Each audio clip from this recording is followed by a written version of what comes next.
Hello and welcome back to my channel. It's Fatmata here from Traditionally Inspired Meaningful Art, and I'm really happy to have you here.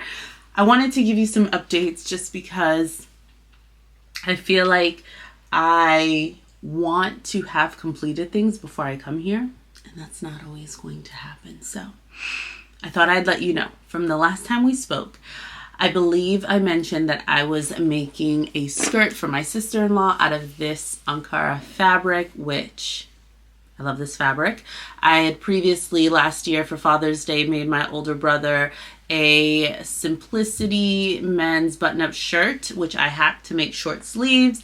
And then I made his daughter a dress and shorts set. And with the remaining fabric, I always had intended to make my sister-in-law a matching skirt so that they could have like a family set.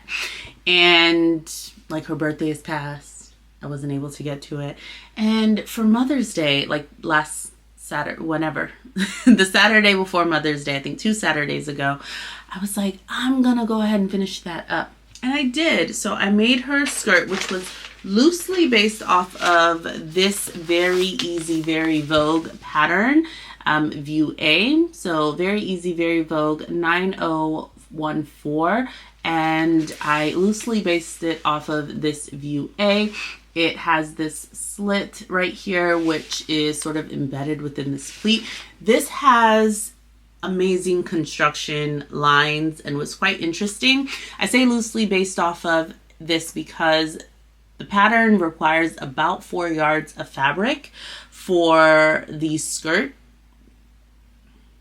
Okay, I'm being a little bit dramatic. I apologize. For 45-inch wide fabric, it calls for 3 1/8 yards of fabric for the size that I was making. And I only had about 2 and some change, a little over 2 yards of fabric remaining. So what I ended up doing was sort of using the pattern pieces and just making my pleats a bit narrower in depth.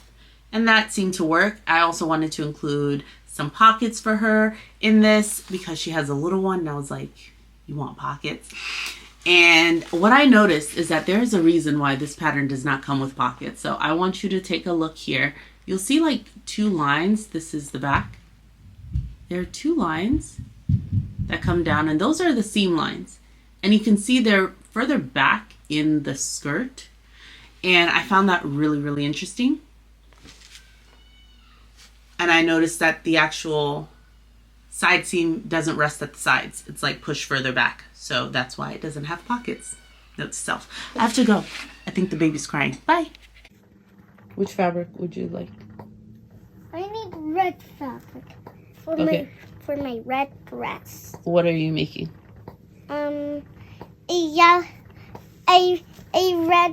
A red dress to be just like Owlette. But this is too big. Can we cut it into small? That is just my size. Yes, let's go. Yay! Where are the pockets? Here, of course. You okay? They don't come wide enough. Yeah. How about if I put them here? Would that be wide enough? Down here? Yes.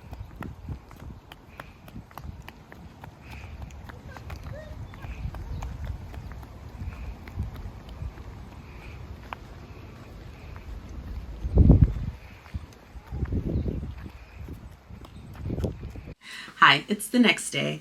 I was trying to update you on the kimono, like the duster abaya that I'm making for my cousin that she was hoping to wear at a wedding that we attended last Friday. Needless to say, she didn't end up wearing that. There is the abaya in question. I'm not really excited about it, and I'm working on the underdress right now. It's like everything that could have gone wrong with that has gone wrong, and it was supposed to be my quick and easy make. Super simple. I was not phased or anticipating any hiccups with this at all. It is a kimono pattern that I've used a number of times. It is S1108. I think I'll pop in an image of the cover because I can only locate the instructions right now. I allowed her to cut the fabric that we had starched, so it was quite easy to work with, in my opinion. Like, this is the fabric right now. It had stabilized it really well. And I allowed her to use my rotary cutter on the large rotary cutting mat. When I looked over at one point, she was cutting this thing like it was a pizza, y'all. Back and forth motions like this. And I was like, who raised you? Why are you doing that? So I had to educate her on how to use a rotary cutter. And that she's like, well, it wasn't cutting it. And I was like, babes, then you lift up the rotary cutter, you then place it, and then you go forward again over it. But we do not hacksaw, zigzag like this, because what was effectively happening was that she was lifting up the fabric, like the fabric was then puckering with that back and forth motion, and we ended up with some unsightly and uneven cuts, which came to bite us in the butt when it came time for me to actually sew it. The cutting was a little bit dicey. We're not going to talk about who cut what. All I'm saying is I just want to show you how I'm going to try and work that out. I don't want to have to like swoop into the fabric because I don't even know. Is this going to line up? Hold on. Oh boy. What? Huh? The other side lined up. I don't know if I should trust this. Just trust the process. See how much of a difference? But hold on. Because what? I have to try. Well, I have no choice but to trust the process. So what I'm going to do, I don't want to lose too much of the fabric. So I'm going to lay it like this and just allow the bottom part here to just have that 5/8 of an inch seam allowance.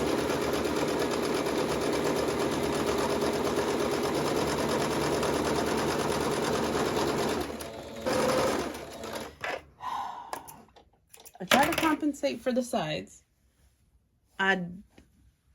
Like this whole situation, I don't know. I don't know how to compensate for this, for the hem. I saw cuts, like things were just like sliced open, so then I'm trying to compensate for that without having to cut off, enormous amounts of fabric. Things aren't laying right. The grain line is being thrown off, like all of these various things. And then she inadvertently put cuts in other spaces. Like, it was just a lot. But, while this is a fabric that I love, I don't regret this, but it did educate her, right? And now we know when we're using the rotary cutter, we cut straight. We don't go back and forth. And she's learning. And that's sometimes some fabrics need to be sacrificed to learn some of these lessons. That's what it is. Anyways, we ended up in the end with not enough fabric to cut out like a straight bodice sort of, sheath dress sort of thing, a column dress. So I am now like piecing together fabric so that I can cut the underdress. It is going to be sleeveless because there was certainly not enough fabric for that. But that's sort of where we are. Right now, what's making me really upset about that is that the band that I put in the front, it's not a part of the pattern. I always cut like an additional band to put to the front, and hopefully in the light you could probably see, is it picking up how it's like doing this wavy dance right up in here? Do you see that? It's so ugly. It's making me very upset. And a bit of it was because, again, some of the fabric was like cut into, so I was trying to lay it down flat and not necessarily follow the lines, because then that would definitely give us some waviness. But I was like trying to compensate for it by putting the band up further and trying to naturally pull the two pieces of fabric taut so that where it would naturally sit if the fabric were cut out correctly. it would lay. Yes. I don't know that I did it properly. I don't know what's happened here. I love the sleeve, and my cousin said she loves the sleeve as well. Instead of shirring, I did go ahead and just add the band. I made the ruffle. I used my narrow rolled hem situation on my overlocker on the serger to do a nice edge here. I always pass around it twice so that it's a nice thick edge there. I'm gonna give it a good press. That's all I have left to give for this, okay? But I am hopeful that the effect of it when it's all together with this underdress will be good.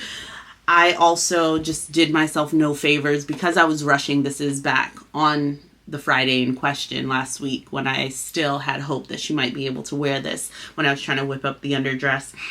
I did my usual snip and rip, but she had brought down an underdress from like another garment that she owns. So it's super wide, and I had measured it, and it was measuring like 32 or so, or 30 inches wide. So I was like, oh, great. I'll cut the remaining fabric. I'll cut two 30-inch pieces, and then with the remaining, I'll add that as like a yoke feature so that I can get the length that we need. Because unfortunately, when we folded the fabric in half hot dog wise, like with the selvages together, since I had already cut off parts of the selvage to get this front band, when I folded it in half, it wasn't wide enough to fit around her comfortably, but that would have given us the length where it would have been fine. So then we had to turn it over hamburger style. I don't know what is cross grain and what is against the grain, so I'm using hot dog versus hamburger. I hope you're following. But when I put it the other way, I could get the width that we needed, but it was too short. Hence me adding this yoke. And because I just went ahead and cut off that 30 inches without like measuring to make sure that I would have enough for two 30-inch cuts plus the length that I wanted for the yoke. After I cut off that first piece, I was like, oh crap, there's not enough if I cut out another 30-inch cut of this, because then I'd be left with such a tiny piece that the yoke wouldn't be wide enough. Like the yoke would be short and then the underdress would still end up short. Like that defeats the purpose. So then I ended up making the next cut a bit narrower. And I've just decided that this is the longer bit was going to be the back. And that is why you see me here gathering that into the center. It's just been like every single thing that I could think of that could possibly like not really work out has not really worked out. And I'm just thinking to myself, this was supposed to be my easy make. Be easy. It has not been easy. So that's sort of where I am, you know, just making the dream work. But I am willing to I am determined to persevere.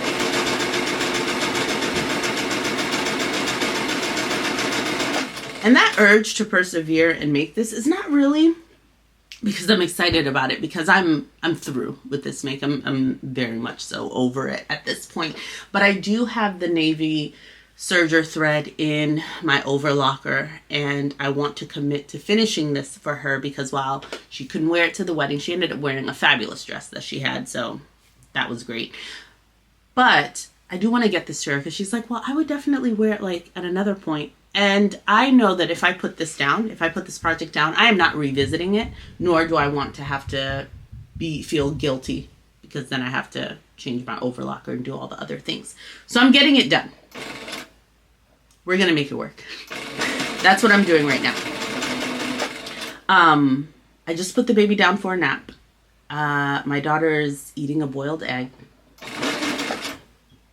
And I have a bit of time before we have to go and pick up my son from school.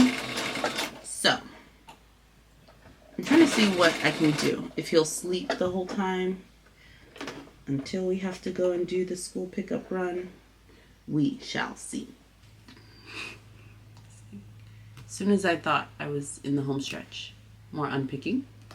For the front, that was also a bit wider than the yoke pieces I was able to get out of the remaining fabric. So I thought to myself, go ahead and just put a little box pleat in the center front.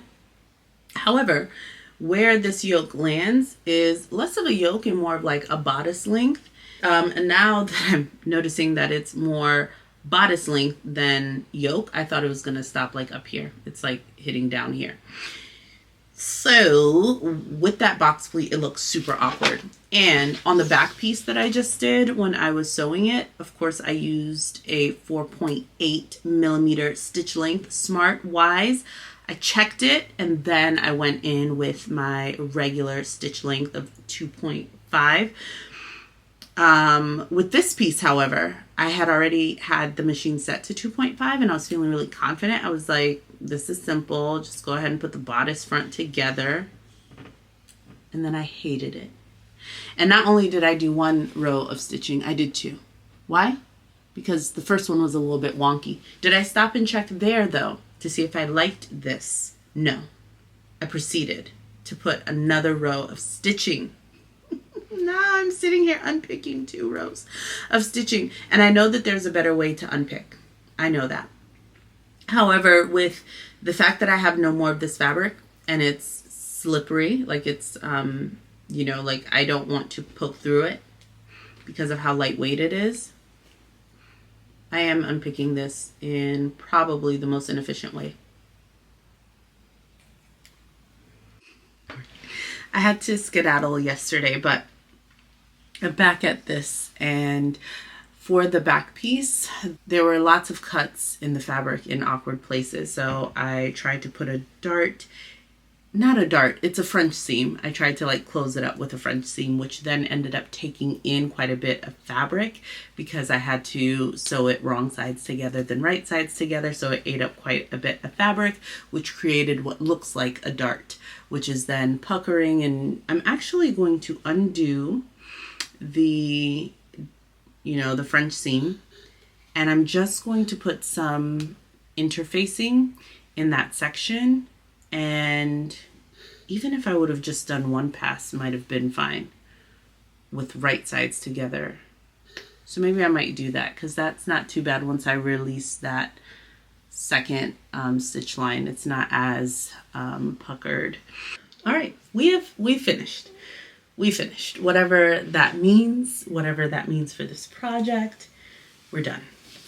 I have made the underdress. So I hope that when I was trying to explain what was happening here, it made a little bit of sense, but now that you see it, hopefully that makes more sense.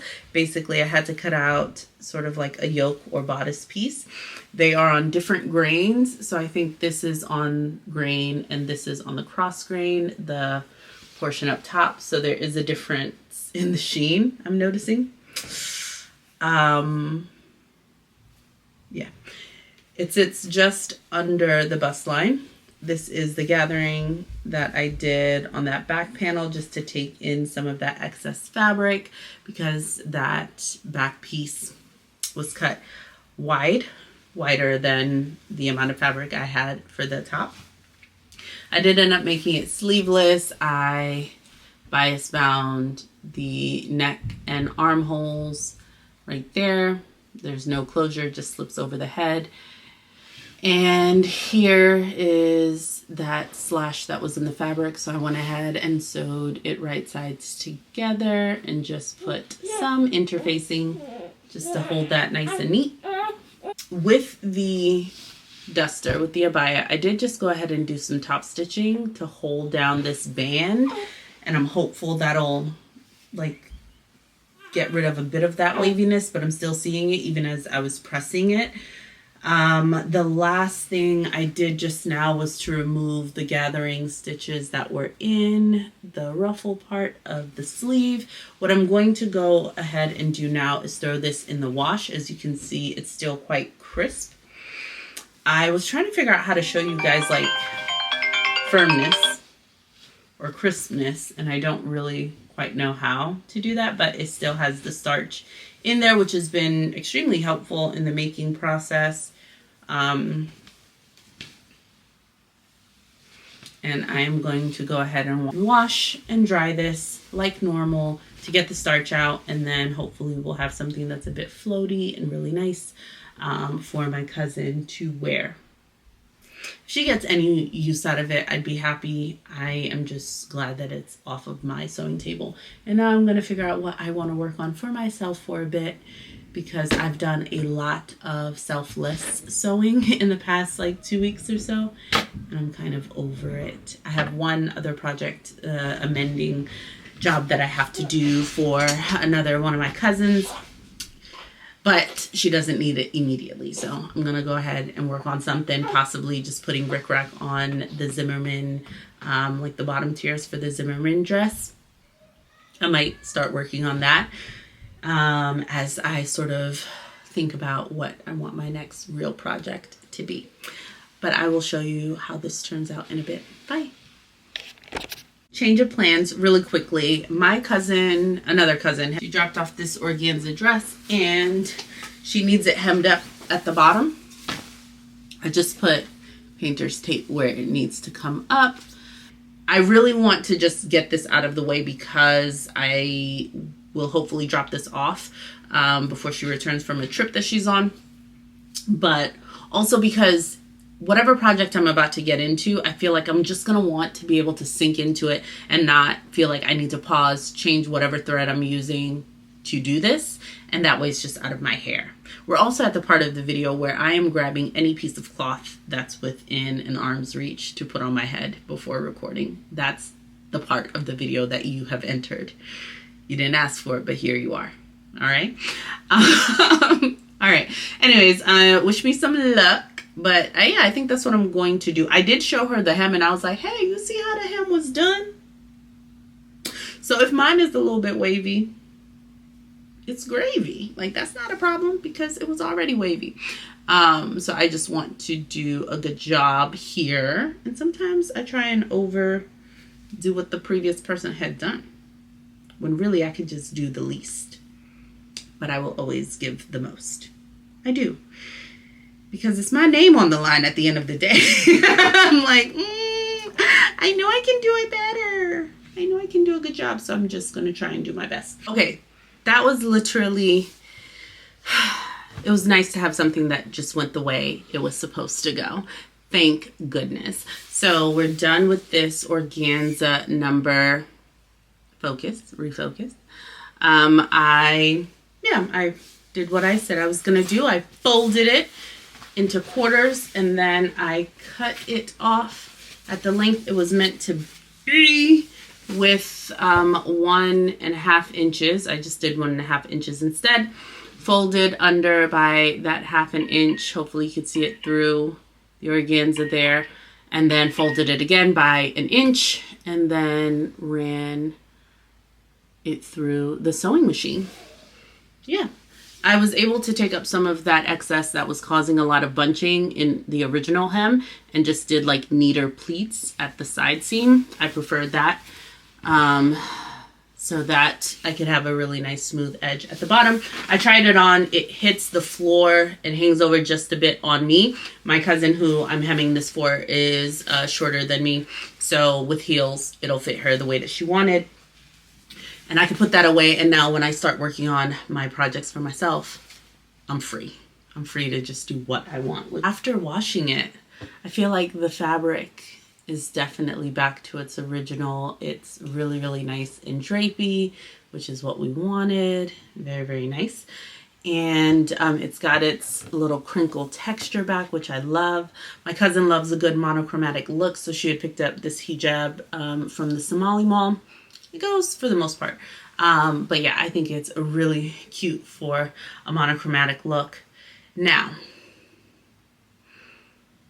wow, if this thing just wasn't such a nightmare, given the way it was cut out, I feel like I'd be down to do another. But I do think that it's worth me investing in an abaya, a duster, kimono style pattern that includes a pattern piece for a like band down the front, because I have been doing this sort of like drafting my own band. And when I say drafting my own, literally I'm just using a strip of fabric. I do not put a bend in it, don't put a curve, and there is a slight curve, of course at the neckline, but also at the very front of this kimono, and I don't account for that in any way. I just sew that strip of fabric, folded in half. So maybe that's where I'm going wrong. So it might be worthwhile for me to like just be mindful and see if there are other patterns, and or try this again where I cut out the fabric and, you know, see. Because I've done this in the past, and I will say anytime I use a silky fabric, I am disappointed by the way that the band turns out. Like, it's really wonky. So I don't know that it's only because of how this one was cut out. I think there might be some issues with how I'm drafting it. Anyways, all that to say, I am done with my Selfless sews for right now, and I'm just really, really happy that this got finished. You know, flaws and all, but it's really, really cute. There are definitely things that, as you know, I would have done differently, but it is what it is. One of the things that's really like nagging me is the fact that the hemlines don't match up. I'm a sucker for that, and I would love for the hemline of the dress and the duster to like both meet at the same point. I love that look, and it's not doing that. Like, the hemline of the dress is much longer, which is where I wish the duster would have gone, had it been cut out and we didn't need to, you know, trim stuff off. But it is what it is, and it's complete, y'all. But yes, for those who are asking about whether or not I was planning to like wash the fabric after I starched it, yes, indeed. That's always the intention for me. I just starch it so that my sewing experience can be a bit easier, but my intention is always to get it back to its original array. I'm coming on here to wrap up this video because I don't know how many outfit changes I've subjected you to, how many different shots. It's going to be a joy to put this together, I'm sure. But hopefully you've seen how I fit in just a little bit of sewing into my days, okay? We got into some personal sewing, y'all. Oh yeah. I went ahead and unpicked the waistband from the Zimmermann inspired skirt, as I mentioned that I was hoping to do in my previous video. Took the band, the front button front placket off, and we have rickrack. We have rickrack all throughout the skirt. Okay, I made a decision on a bodice. I had pulled out these two pattern Simplicity 8546. I decided against it because although it does have a back yoke, I don't know if you'll be able to see, but it does have a back yoke, which I wanted. It doesn't have a front yoke, and it does have a dart at the bust line, which was going to be something that I'd have to fiddle with and make alterations. And then I remembered when I was intending to make this project to begin with, I'd gone out and purchased this McCall's pattern when it came out. So pardon me, because it's going to have the display number, the R display number, but this is McCall's 8285. And one of the lovely viewers right here on this channel when this pattern came out was like, you should use this. And that's exactly what I'm doing. So it has a front yoke, it has a back yoke. It does have these gathers up right above the bust line to give that shaping, to have that built-in ease. And I've gone ahead and minimized quite a bit of that because I need to keep the proportions in line for what I'm doing. But I did use this. I altered it and added about 1.5 inches to the yoke pieces, and I have the front of the bodice constructed here, making sure that that line is straight and goes all the way through. Now, what I need to do is make the sleeves. So I'm going to make the sleeves. I don't think I could put the collar on before I do the front button band. So I am going to put these two colors together wide enough to cut out the top portion of the sleeve, because for the bottom two tiers or rows of the sleeve, I'm just going to gather panels of fabric to match it. Add the rickrack, turn it into a sleeve shape, insert it into this bodice, get this bodice attached to this skirt, add the front button band and the standing collar. Put some buttonholes in it, add some buttons. I know that list sounds really long, but if you've been here on this journey for this Zimmermann inspired dress, skirt, back to dress, you know that that little checklist that I just gave is nothing compared to what we've already done. Nothing. So I am thrilled. I'm so thrilled. I've been vlogging the entire experience, so I'm not going to bore you with all of the details. Hopefully the video will kind of explain the things that it took to get to this stage. And I'm so excited about it.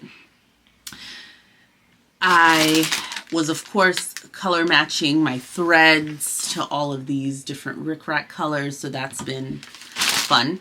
Yeah, I'm just making it work. It's been an interesting ride. So I think after the Zimmermann inspired dress, I'm thinking I might be ready to cut into my mood fabric from my Make 9. It's this gorgeous Eco Vera viscose, I think. It's one of their like sustainable lines. It's so nice. Or is it a viscose batiste, I think is the name of it.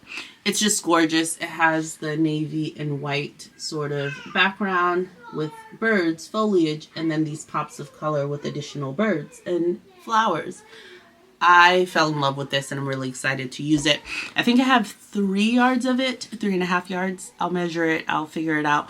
But I was inspired by a dress that I saw on Pinterest. It's going to be a raglan sleeve number with a drop here, puffy sleeve, button up. I'm excited about it. I will have to talk to you about it in a different video. Okay, I'm going to have to go. We're going to wrap this up. You've seen the things. So thank you so much for following me along on this journey. I hope you've enjoyed bits of it. Please let me know in the comments down below what you're excited to see moving forward. And I will talk to you soon. I hope you're having a lovely day. Let's pray for peace in the world, y'all. My heart is heavy. There's a lot of things going on. So I hope that you're finding ways to stay active, sending out positivity out into the world. And I hope it comes back to meet you. Stay creative, folks. Bye-bye.